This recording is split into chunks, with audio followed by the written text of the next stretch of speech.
My name is Vincenzo Berghella. Once again, welcome to AJOG MFM Live. We're doing updates with Dr. Mhatre. Mo, thanks again for being with us. It's a pleasure. Thanks so much for having me. Hi, everyone. Nice to see all of you. I'm Mhatre. I'm a maternal fetal medicine specialist at Tufts Medical Center, and I'm the director of the MFM Fellowship at Tufts.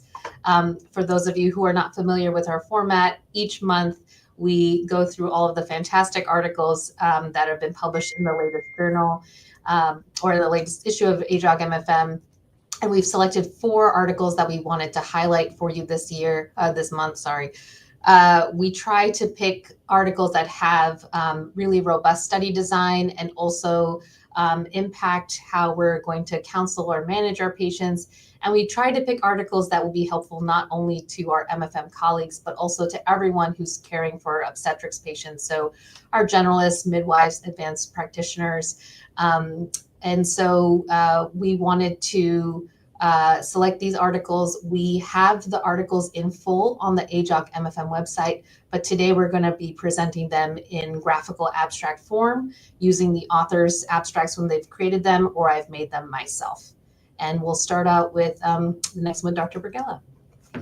Yeah, thanks, Mo. Actually, before I go to this abstract, this is the 50th issue of AJOG MFM. The June 2025 is the 50th issue. The journal, it's about 6-year-old. Again, we're in kindergarten, I guess. Looking forward to first grade, and again, we've been doing this for a while, and it's a pleasure to highlight articles this way.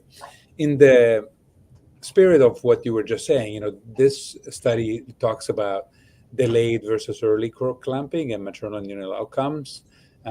And the beauty of this article is that at cesarean delivery, there are many meta-analysis and randomized studies on this issue, but this is especially for cesarean delivery. There are over 30 million cesarean sections in the world, so it's something that happens every multiple times, hundreds of times every day. And they did a comprehensive search with the literature.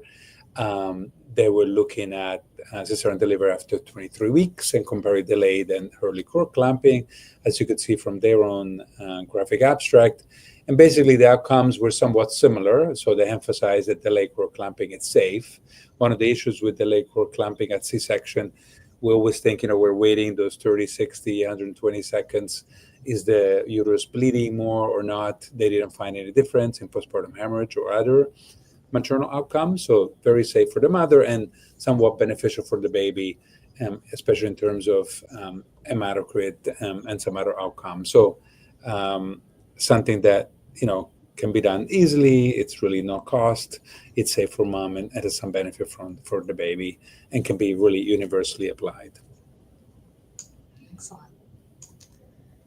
The next study that we're going to present is from a group that performed this study in Israel. This is the impact of an informative video on anxiety levels in women undergoing a term induction of labor. This was an RCT. And as we all know, the rates of induction of labor have been increasing significantly after the ARRIVE trial, but also just a number of comorbidities that a number of our patients have, and they need to undergo a medically indicated induction at term.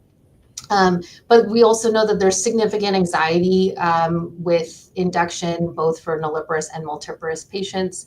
And what this group wanted to try to evaluate was the use of educational videos to perform some standardized education before an induction and to see how that affected anxiety levels in their patients. So all of the included patients were singleton term deliveries or pregnancies that were going to undergo an induction either by PGE2 or cervical ripening balloon. And they were randomized 91 per group to either have standard counseling by the attending or to have an educational video. It was about 8 minutes long, describing the method of induction, the general procedure, and some risks that could be associated with those induction methods, as well as having the standard counseling. And they evaluated the patient's anxiety by a standardized evaluation immediately before having the induction performed, and then right after the method was done, so they could really capture their baseline anxiety. And then after the intervention, and having the induction started, they could see how their anxiety was affected by that. And what they found overall is that there was significantly lower anxiety levels in the patients who had the educational video in addition to standard counseling, and there was also higher patient satisfaction. And this is great because, this is a different way of counseling patients. It's not just hearing someone talk, but you're also having the visual learning, which could be helpful for a number of patients. It also has a very standardized way of approaching the information and could be supplementary to, the general counseling that we do for our patients when we admit them. So this seems to be another way to help with anxiety over the induction process, and could be very helpful for your patients on the labor floor.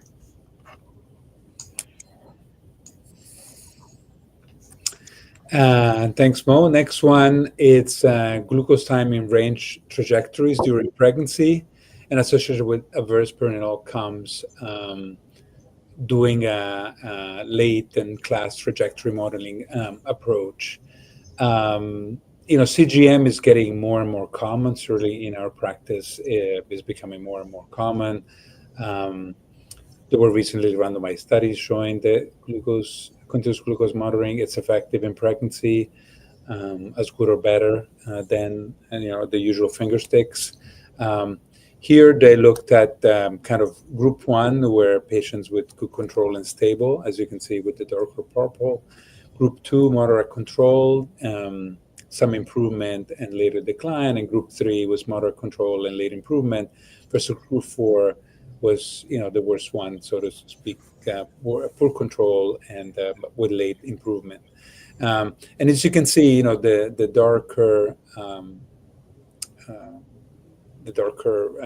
purple, or the first column in this graph on the right side of the slide, and those had less preterm birth, less preeclampsia, less NICU admission, less hypoglycemia, less LGA babies. So better outcomes all along. And as you can see, the time in range from the middle graph was about 75% average throughout the gestation.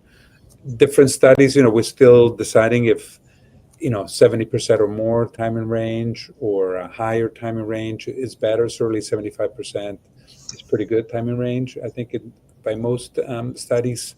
And as you could see, compared to not being in range, like 50% or less, the outcomes were much better. I know that there may be studies now on strict and non-strict control comparing 70% time in range to 85% time in range. How strict you need to be to decrease this outcomes. This study kind of adds to that evidence that time in range is a good marker to predict outcome and prevent outcomes in patients with diabetes. Yeah, and I think also the interesting thing is not just the time, but also the trajectory. Like that seems to be the trend over the course of the pregnancy also has a significant effect more than just the time alone. So that was also really interesting and helpful for when we counsel patients on outcomes.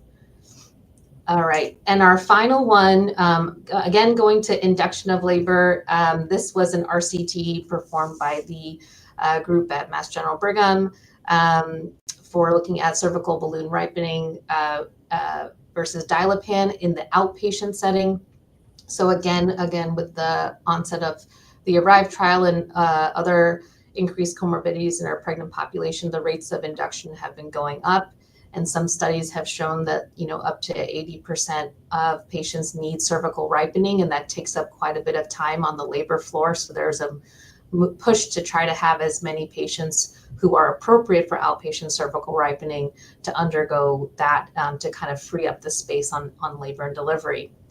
The issue is we know that it's hard to determine what is the most effective way for outpatient cervical ripening, what's the most effective method. And so there was a study, the Dilafol study, that looked at inpatient ripening with cervical ripening balloons versus Dilapan, and they found that they were both equivalent, but this hadn't been studied in the outpatient setting. So this group did an RCT randomizing 40 patients in each group. They were singleton term patients, no TOLACs, and they were planning to have a scheduled outpatient ripening, and they met criteria for the hospital. They were randomized to either a 60 cc intrauterine balloon using the Cook catheter or 3 to 5 dilapan, depending on what the patient could tolerate in terms of the amount. And then they had the primary outcome look at the change in the Bishop score. And what they found is that there was no change in Bishop score. There was no change in the admission time to delivery. They weren't powered for safety, but their numbers at least didn't show a significant issue with maternal or neonatal outcomes. There was increased patient satisfaction with using dilapan, and there were lower rates of cervical ripening failure. And so what this group found is that a dilapan is non-inferior to cervical ripening balloon catheters in the outpatient setting, has higher patient satisfaction, lower cervical ripening failure, and is another option for us in the clinics to be doing this there as well, and another tool that we can be helpful for us in the outpatient setting for ripening. So really interesting work, and another thing for us as providers, another option as providers. Thanks, Mo. Again, thank you all for joining. We'll see you next month. Again, happy 50th issue to AJOG MFM, and thanks, Mo, for a great review. Bye-bye, everyone. Thanks so much. Bye.